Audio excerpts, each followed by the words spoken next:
South ఇండియాలోని అతి తక్కువ ధరలకి రత్నాలనందించే ఏకైక సంస్థ 6JVR. తెలుగు రాష్ట్రాల్లో సంచలనం రేపినటువంటి ప్రణయ్ అమృత కేసు అందరికీ తెలుసు. కన్న కూతుర్ని కేవలం కులాంతర వివాహం చేసుకుందన్న ఉద్దేశంతో ఆమె భర్తని, ఆమె తండ్రి, అతనితో పాటు మరో 5గురు కలిసి అత్యంత కిరాతకంగా చంపారు 2018లో.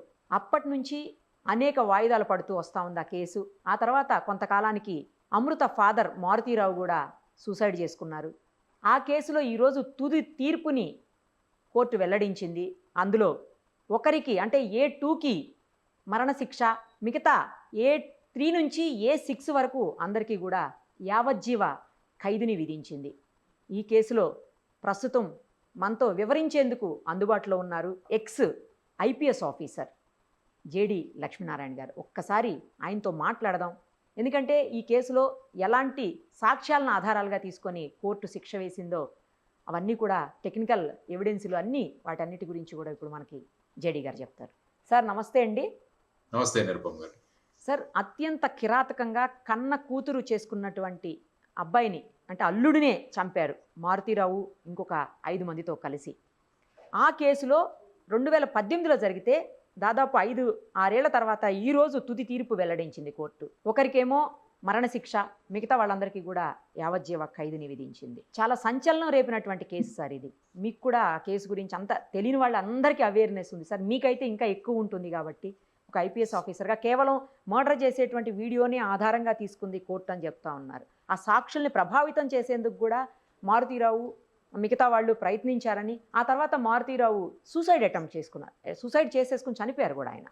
అంటే ఈ డిప్రెషన్లోనే చనిపోయారని చెప్పేసి కూడా అన్నారు. సో మొత్తానికి లాస్ అయింది అయితే ఇరు రకాలుగా, తల్లి లాస్ అయింది, కూతురు లాస్ అయిపోయింది. అటు భర్తని ఇద్దరు కోల్పోయినటువంటి పరిస్థితి ఉంది ఈ కేసులో. సో ఎలా చూడాలి సార్ ఇలాంటి వాటిని? సమాజంలో జరుగుతున్న పరిణామాలు ఏవైతే ఉంటాయి అన్నదానికి ఈ ప్రణయ్ యొక్క హత్య కేసు ఒకటి మనం ముఖ్యంగా చూడాల్సిన అంశం. ఎందుకంటే ఈ మధ్య కులాంతర వివాహాలు ముఖ్యంగా జరుగుతున్నాయి చాలా చోట్ల. యాక్చువల్గా డాక్టర్ బాబాసాహెబ్ అంబేద్కర్ గారు ఒకసారి మీరు వింటే ఆయన ఏమన్నారంటే, ఈ కులాలు అన్నవి వెళ్ళిపోవాలంటే ముఖ్యంగా కులాంతర వివాహాలు జరగాలి అని ఆయన. సహపంక్తి భోజనాలు, కులాంతర వివాహాలు ఈ రెండు జరిగితే తప్ప సమాజం నుంచి కులం అన్నది వెళ్ళదు అని చెప్పేసి ఆయన అన్హిలేషన్ ఆఫ్ క్యాస్ట్ అని ఒక పుస్తకం, ఆయన ఒక స్పీచ్ దాంట్లో తర్వాత ఆయన అనేక సందర్భాల్లో చెప్పారు. కాబట్టి ఈ మధ్య కాలంలో ముఖ్యంగా చదువుకున్న పిల్లలు వీరందరూ కూడా మళ్ళీ ఈ కులాలు వీటిలకు వెళ్లకుండా వాళ్ళ యొక్క అభిరుచులకు ఎవరికి దగ్గరగా ఉంటాయో వారితో వివాహాలు చేసుకోవడం అన్నది మనం సర్వసాధారణంగా చూస్తున్నాం. అనేక మంది తల్లిదండ్రులు కూడా దానితో పిల్లలు ఆనందంగా ఉంటే చాలు అన్న విషయంగా వాళ్ళు ముందుకు వెళ్తున్నారు. కానీ ఈ కేసులో దురదృష్టకరంగా ఒక కులాంతర వివాహం జరిగిందన్న కారణంగా ఈ విధంగా జరిగిందని మనం చదివాము. అది ముఖ్య కారణం. ఎందుకంటే ఏదైనా క్రైమ్ జరిగినప్పుడు దానికి మోటివ్ ఏంటి, ఎందుకు, ఏది ప్రేరేపించింది అన్నది కూడా మనం చూసుకోవాలి. ఆ తర్వాత వారు వెళ్ళి ఆ ప్రణయ్ అనే అబ్బాయిని చంపడం, ఆ తర్వాత జరిగిన ప్రక్రియ ఇదంతా చేసి ఈ రోజు వారికి శిక్ష విధించిందిగా మీరు చెప్పారు. A2 అనే వ్యక్తికి మరణశిక్ష మరియు మిగతా వాళ్లకు యావజ్జీవ కారాగార శిక్ష విధించడం అన్నది జరిగింది. కాబట్టి ఎప్పుడు కూడా సమాజంలో ఇటువంటి హేయమైన, ఇటువంటి ఘోరమైన ఇవి జరిగినప్పుడు వాటి మీద శిక్షలు ఉండడం చాలా అవసరం. ఎందుకంటే దాని ప్రభావం సమాజం మీద ఉంటుంది. వాటి వల్ల ఇంకా ఇటువంటి వ్యక్తులు ఎవరైనా ఉంటే వాళ్ళ మీద కూడా మనం ఇటువంటివి చేస్తే శిక్షలు పడతాయి అన్నది ఒకటి ప్రగాఢంగా వెళుతుంది. కాబట్టి ఈ రోజు ముఖ్యంగా ఈ శిక్షకు మళ్ళా వాళ్ళు అపీల్ చేస్తారు, ఎక్కడికో వెళతారు హైకోర్టుకు. కానీ ముందు మరణ శిక్షను కన్ఫర్మ్ చేయాలంటే హైకోర్టు కన్ఫర్మ్ చేయాలి.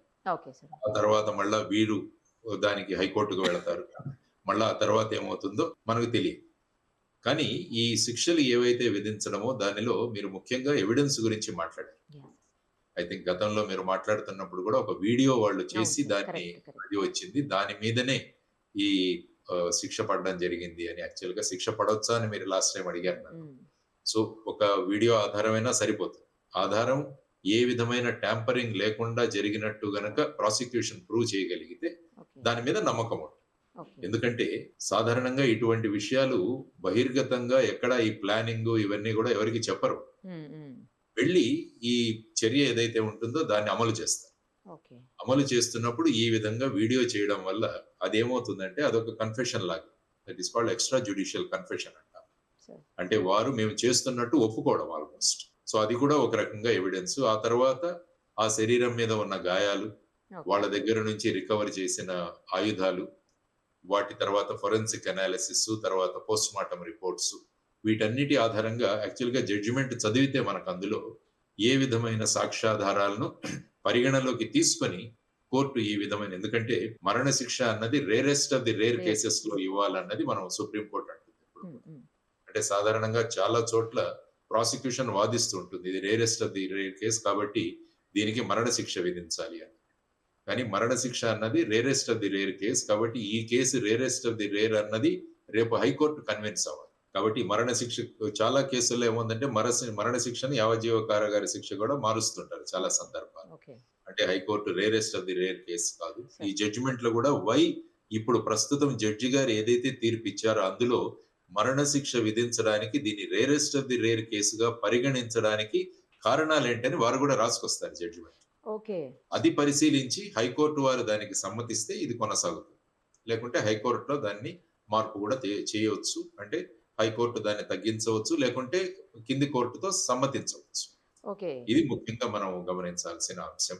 కాబట్టి ఈరోజు జడ్జి గారి జడ్జిమెంట్ మనం చదివితే అందులో ఏవేవి పరిగణలోకి తీసుకున్నారన్నది మనకు స్పష్టంగా తెలుస్తుంది. కానీ ఇదొక హేయమైన, ఘోరాతి ఘోరమైన కేసు. దీనివల్ల ఏంటంటే సమాజంలో మళ్ళా కులాలు ఈ విధంగా సమాజం వెళ్ళే విధంగా ఉంటుంది.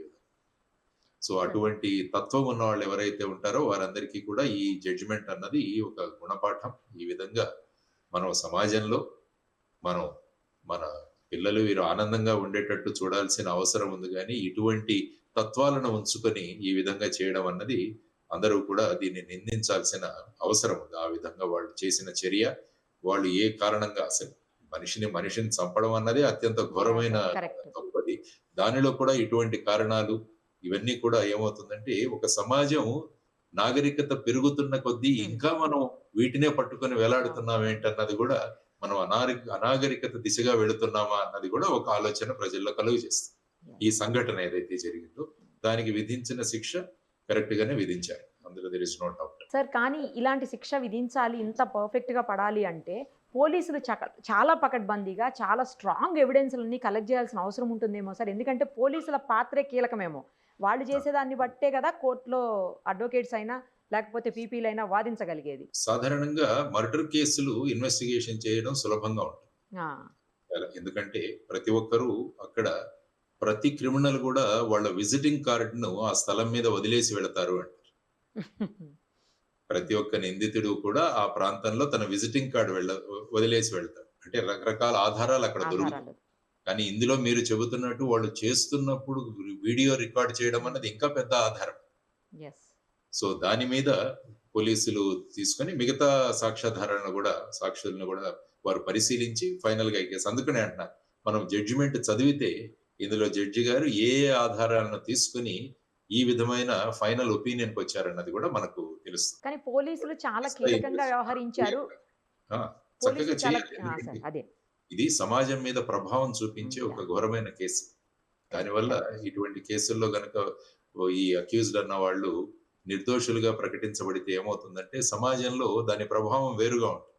ఇంత జరిగినా కూడా ఏం కాలేదు అన్నది ఒక అభిప్రాయం పెడుతుంది. కాబట్టి ఈ విధమైన ఆలోచనలో ఉన్న వాళ్ళ ఆలోచనలు ఇంకా ప్రభావం వాటి మీద పడుతుంది. ఎలాగైతే ఈ శిక్ష అన్నది ఇటువంటి వాళ్ళ మీద ప్రభావం పడుతుందో, శిక్ష పడకపోవడం అన్నది కూడా అటువంటి వ్యక్తుల మీద ప్రభావం కనిపిస్తుంది. తర్వాత ఏంటంటే ఇందులో విక్టిమ్ కాంపెన్సేషన్ కూడా ఒక కాంపోనెంట్ ఉంటుంది. అంటే ఎవరైతే ఈ విక్టిమ్ ఇందులో, అంటే ఫర్ ఎగ్జాంపుల్ ప్రణయ్ గాని వాళ్ళ కుటుంబ సభ్యులకు కూడా జనరల్ గా కాంపెన్సేషన్ అన్నది ఇస్తారు. ఎందుకంటే ఆ అబ్బాయి బతికుంటే ఆ అబ్బాయి సంపాదించేవాడు, ఆ సంపాదన మీద ఈ అమ్మాయి ముందు కొనసాగించేది. దానివల్ల ఈ అమ్మాయికి జీవనోపాధి కూడా దూరంగా వెళ్ళిపోయింది. కాబట్టి ఈ విధంగా చేసిన వాళ్ళ దగ్గర నుంచి కాంపెన్సేషన్ కూడా ఇప్పించే ప్రొవిజన్ ఉంది. అది ఇంతకుముందు సిఆర్పిసిలో 357C అని సిఆర్పిసిలో ప్రొవిజన్ ఉండేది. అది బిఎన్ఎస్ఎస్ లో అది కొత్త సెక్షన్ గా మారింది. కానీ ఇప్పుడు మరి అక్కడ జనరల్ గా ప్రాసిక్యూషన్ వాళ్ళు వాదించి ఈవెన్ కాంపెన్సేషన్ కూడా ఇవ్వాలన్నది కూడా చెబుతారు. మరి జడ్జిమెంట్ లో ఏమైనా కాంపెన్సేషన్ ఇచ్చారో లేదో అన్నది చూడాలి. కానీ సార్ 2018లో జరిగితే ఇప్పుడు ఆల్మోస్ట్ 2025 అంటే 6 ఏళ్ళు దాటిపోయింది. ఇంత ఎందుకు సార్ లాంగ్ పీరియడ్, ఎవిడెన్స్ అన్ని పర్ఫెక్ట్ గా ఉన్నా కూడా ఎందుకు టైం ఇంత పట్టింది సార్? సాధారణంగా ఎలా ఉంటుందంటే, ఈ తప్పు చేసిన వాళ్ళు జైల్లో కొనసాగుతుంటే వాళ్ళ కేసులు త్వరగా వస్తాయి బోర్డు. Okay okay okay. ఎందుకంటే ఇప్పుడు కూడా రాజ్యాంగం గాని, చట్టాలు గాని ఏమవుతుందంటే వాళ్ళ మీద నింద మోపబడింది. సార్. కానీ ఇప్పుడు వాళ్ళు నేరస్తులుగా మారారు. శిక్ష పడడం వల్ల వాళ్ళు నేరస్తులుగా మారారు. అప్పుడు నింద వేయడం జరిగింది. ఇప్పుడు అది నిర్ధారించబడడం వల్ల వాళ్ళు నేరస్తులుగా మారారు. కానీ వీళ్ళందరూ కూడా ఇప్పటివరకు 7 సంవత్సరాలు జైల్లోనే ఉండిన్నారమ్మా? అదేమన్నా ఐడియా ఉందా మీకు? నేను పెద్ద ఫాలో అవ్వలేదు. బెయిల్ లేదు సార్, బెయిల్స్ మీద వచ్చారు కొంతమంది బయటకు. బెయిల్ మీద ఎప్పుడైతే వస్తే ఏమవుతుందో అంటే రొటీన్ కోర్టులో కన్వేయర్ బెల్ట్ మీద వెళ్ళిపోతుంది. Okay, okay. అంటే ఆ కేసులు వస్తున్న కొద్దీ వాటిని ఒక్కొక్కటి తీసుకుంటూ ఉంటారు. ఆ సంవత్సరంలో జరిగిన కేసులు, తర్వాత కేసులు, ఈ విధంగా కోర్టు ప్రొసీజర్. కానీ ఎప్పుడైతే ఈ నిందితులు జైల్లోనే ఉన్నారనుకోండి బెయిల్ లేకుండా, అప్పుడు ఏమవుతుందంటే ఈ కేసులను త్వరితగతిగా తీసుకెళ్ళాలి. Okay sir, okay. ఎందుకంటే బెయిల్ ఇవ్వడం వల్ల ఏమవుతుందంటే ఓకే వాళ్ళు బయట ఉన్నారు. అదే జైల్లో గనుక ఉంటే ఏమవుతుందంటే వీళ్ళ యొక్క ప్రాథమిక హక్కులు ఏవైతే ఉన్నాయో అవి హరించివేయబడడం జరుగుతోంది. కాబట్టి త్వరగా వీళ్లకు నిర్ధారించాలన్నది జనరల్ ప్రిన్సిపల్స్ మనకు జ్యూరిస్ప్రుడెన్స్. సో బెయిల్ మీద వచ్చారు కాబట్టి ఈ ఫర్ ఎగ్జాంపుల్ నిర్భయ కేసు తీసుకున్నా మీరు, అది కూడా సుమారుగా 10 సంవత్సరాలు నడిచింది. కాబట్టి ఆ విధంగా బెయిల్లో ఉండడం వల్ల ఈ విధమైన టైం డిలే అవుతుంది. సార్, ఇంకొక విషయం చెప్పండి ఫైనల్ గా. A1 గా ఎవరైతే ఉన్నారంటే ఆమె ఫాదరే, ఎవరైతే చంపారో అమృత వాళ్ళ ఫాదరే A1 గా ఉన్నారు. ఆయన చనిపోయారు, సూసైడ్ చేసుకుని చనిపోయారు. కాబట్టి ఇంకా ఆయనకు సంబంధించింది ఏమి ఇందులో ప్రస్తావించరా సార్? ఈ జడ్జిమెంట్లో ఏం ప్రస్తావించరా? ఇంకా దీన్ని అబేట్మెంట్ అంటారనమాట. అంటే ఆయన ఛార్జ్ షీట్ వేసినప్పుడే అందులో ఆయన పేరు ఉంటుంది కానీ ఆయన మరణించారు కాబట్టి ఇంకా ఆయనకి ఏమి శిక్ష ఉండదు. ఎందుకంటే శిక్ష ఎవరికి పడుతుందంటే జీవించి ఉన్న నిందితులకు పడుతుంది. రేపు కాంపెన్సేషన్ వచ్చినప్పుడు ఆయన దీని నుంచి కూడా ఇవ్వచ్చు. రేపు ఫర్ ఎగ్జాంపుల్ 10 లక్షల కాంపెన్సేషన్ ఇవ్వాలని నిర్ణయించింది. అప్పుడు అందరి నుంచి వసూలు చేస్తారు. వాళ్ళ దగ్గర ఏదైనా ప్రాపర్టీస్ ఉన్నా, ఆయన పేరు మీద ఏదైనా ప్రాపర్టీస్ ఉన్నా అవి వేలం వేయడం లేకుంటే ఆక్షన్ చేయడం, ఇటువంటి వాటి ద్వారా విక్టిమ్ కి ఇవ్వడం జరుగుతుంది. అందుకే ఆయన ప్రస్తావన అయితే ఉండొచ్చు, మనం చూస్తే గాని జడ్జిమెంట్ కాదు. ఈవెన్ దాంట్లో జడ్జిమెంట్ లో కూడా అంటారు because A1 is no more so the case is abated అంటారు. అబేటెడ్ సమ్మరీ అంటారు. ఫర్ ఎగ్జాంపుల్ ఒక యాక్సిడెంట్ కేసులో ఫర్ ఎగ్జాంపుల్ డ్రైవర్ చనిపోయాడు అనుకో, ఆయన మీద కేసు కడతారు. కట్టిన తర్వాత ఛార్జ్ షీట్ లో రాసి since A1 is died the case is closed because of the case gets abated అంటాం. అంటే ఆయన చనిపోయారు కాబట్టి ఇంకా కేసు ఉండదు. అంటే శిక్ష ఇప్పుడు కూడా జీవించి ఉన్న వ్యక్తికి పడుతుంది. కానీ కాంపెన్సేషన్ విషయంలో మటుకు ఆయన కూడా నిందితుడు కాబట్టి ఆయన దగ్గర నుంచి కూడా వసూలు చేయొచ్చు. వాళ్ళ ఫ్యామిలీ కానీ ఆయన మీద ఏదైనా ప్రాపర్టీస్ ఉంటే, ఆయన ఫ్యామిలీ అంటే వైఫ్, ఆయనకి సంబంధించిన వాడు, ఆయన పేరు మీద ఏమైనా ప్రాపర్టీస్ కానీ ఇలాంటివి ఉన్నా కూడా అవి కూడా కాంపెన్సేషన్ ఈ ఎవరైతే విక్టిమ్ ఉన్నారు అంటే ఈ ప్రణయ్ కానీ ప్రణయ్ ఆ వ్యక్తి లేడు, ఈ అమ్మాయి వైఫ్ అమృత ఎవరైతే ఉందో ఆ అమ్మాయికి మరి ఇప్పుడు ప్రస్తుత సంబంధాలు ఎలా ఉన్నాయో తెలియదు కానీ ఫైనల్ గా ఆ అమ్మాయిని సమాజం ఆ వ్యక్తి పోవడం వల్ల ఆ అమ్మాయి ఏకాకి అయిపోయింది.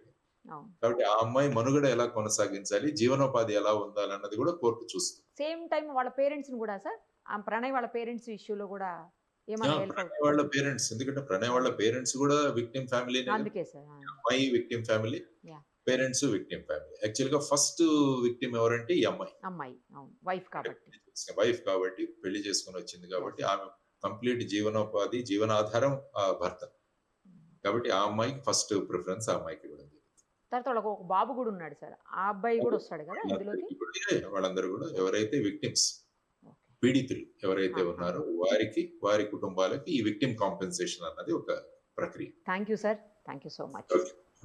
సుమన్ టీవీలో మీ పర్సనల్ అండ్ బిజినెస్ ప్రమోషన్స్ కోసం కింది నెంబర్కి కాంటాక్ట్ చేయండి.